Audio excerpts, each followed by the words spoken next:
Hello, today we'll be discussing the case study number 3. I am Cassandra Gaines. So the client that we'll be discussing today is of age 7 who is diagnosed with autism spectrum disorder. The behavior of concern is verbal communication that is only manding. So we define this as using words either spoken or emitted from a speaking device for the sole purpose of requesting items.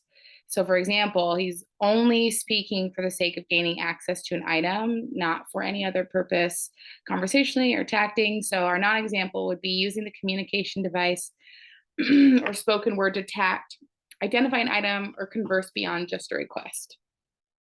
So for example, I see the color blue. I see my teacher. I see my mom. What are my personal information questions? So the client does use an ACC device.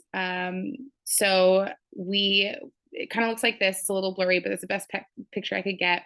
And as you can see, the icons there, there's different pages, quick fires, things like that they can switch through or toggle through, and select that icon. And then it would, at that top white box, emit, it would show up with words, and then it would also emit once you push the speak button, whatever it was typed in there. So we worked with answering personal information questions first.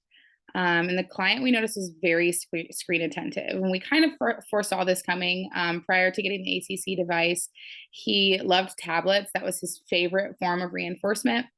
And so we thought, shoot, this might work really well. And he would even attend so much that he would read and repeat the answers to the personal information displayed on the AAC device. So he's following along. So not only was he hearing it, he was seeing the words as well, along with pictures that correlated with it. And data demonstrates the potential power of stimulus equivalence as a process for teaching reading. So it was something that we were kind of in tune with it, thanks to Cooper. And we noticed that he was really, really picking up on it. So stimulus class, when we moved away from this personal information and we saw that he was really gaining traction with vocalizations, we decided to move to a stimulus or work on the next stimulus class. So during NET or transitions or breaks, or really anytime that he was out and about around other people in a center or in our clinic, we would use opportunities to remind the client to find his teacher when he had strayed too far from his RBT. So we were referring to those RBTs or his therapists across the board as his teacher. And he was learning that all these familiar people were considered his teachers. So the stimulus class that we ended up working with from there on this next step of the intervention was a class of familiar people, or teachers in this case. So the verbal operant and derived stimulus relations. We started working on expanding that verbal repertoire, as it can be contrasted with the units in linguistics and consists of words, phrases, sentences, and the mean length of utterances. So we were tacting using this computer website that I had found actually by an old supervisor. She turned it on to me for kind of making rec ID programs, actually, within on a computer screen or even a tablet. You can use this tablet as well.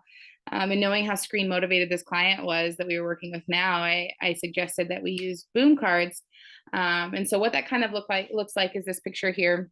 Now, this isn't ours, but you see that there is a speaking option. We actually chose, because the client didn't have super strong skills with a mouse, we chose to just verbally read the question at the top.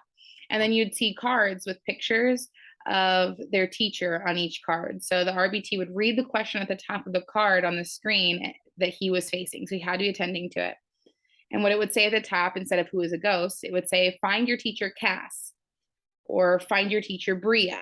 And so we would focus on find your teacher, Cass. And out of those array of people, you would see a picture of me in this case.